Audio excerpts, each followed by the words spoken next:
Nous connaissons tous plus ou moins bien des lieux qui nous sont inaccessibles sur Terre, sur lesquels on fabule, en sachant pourtant pertinemment qu'on ne pourra jamais y accéder. Alors oui, forcément, là vous pensez tous à des lieux tels que la zone 51, mais aujourd'hui j'ai décidé de faire dans l'originalité. Nous ne parlerons donc pas de lieux qui sont trop communs dans les médias. Et je vais essayer autant que je le peux de vous faire découvrir 5 lieux qui sont très difficilement visitables et qui restent sous le couvert d'un épais mystère.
Fort Knox est un camp militaire de l'armée américaine et est situé au sud de Louisville, au Kentucky. Mais si cette base de 441 km² est connue du grand public, ce n'est pas pour son aérodrome ou pour son charmant lycée, elle est surtout réputée pour contenir l'un des plus grands trésors des États-Unis.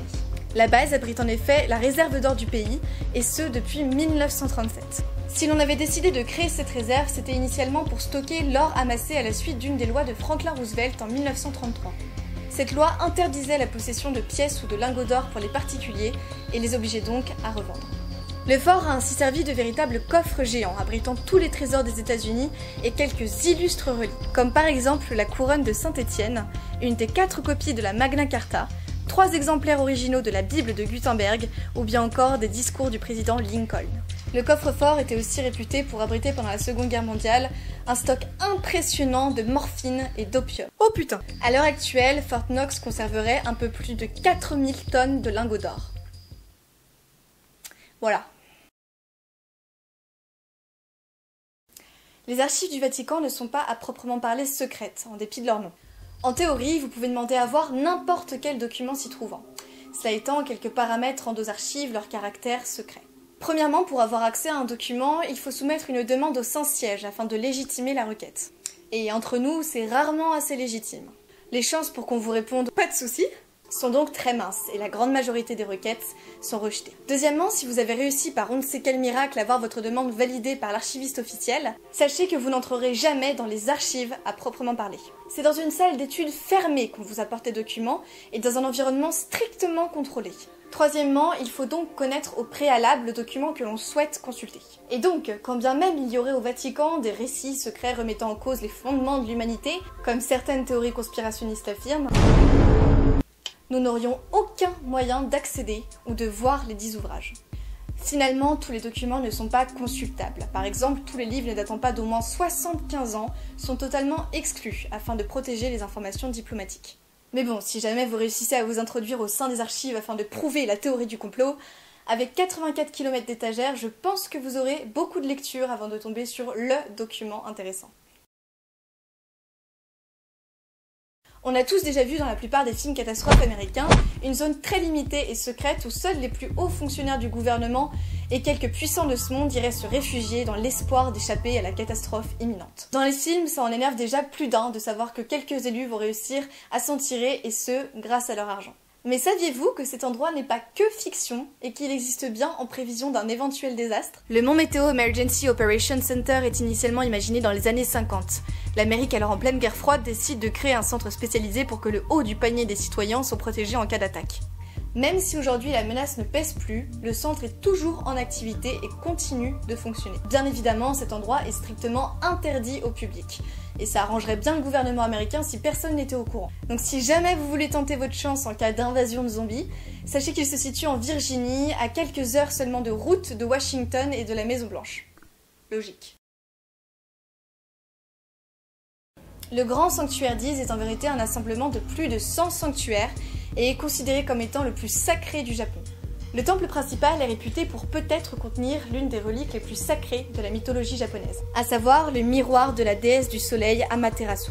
Dans le but de respecter le Shinto et la croyance de mort et de renaissance, le sanctuaire est l'objet d'une cérémonie incroyable. Il est détruit puis reconstruit à son image tous les 20 ans, et ce depuis sa première construction. Les bâtiments actuels datent donc de 2013 et sont les 62e temples de leur génération. L'endroit étant probablement l'un des lieux les plus sacrés du shintoïsme, le temple principal est strictement interdit au public. Les seules personnes capables d'y rentrer sont la famille impériale japonaise et le prêtre.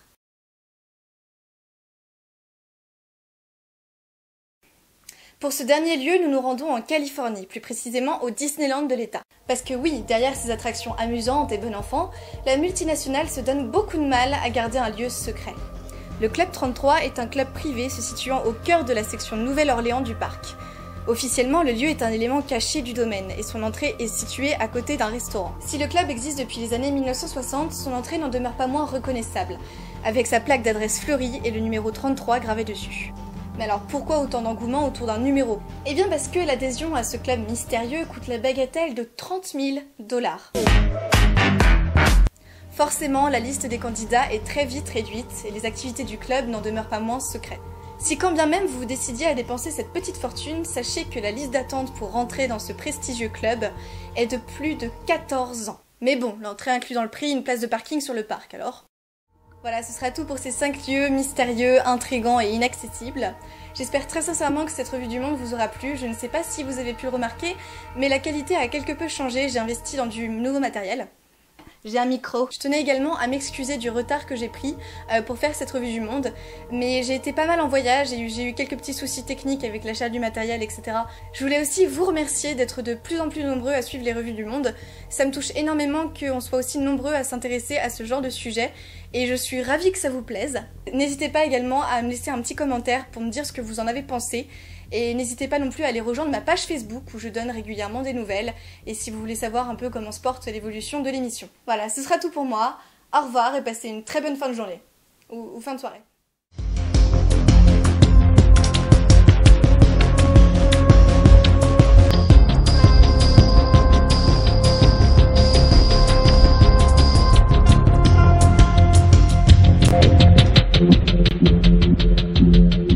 I saw this image when I was a kid.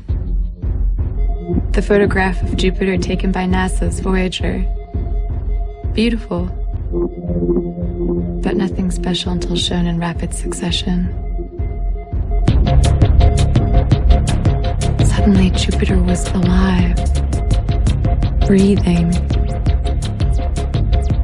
I was hypnotized.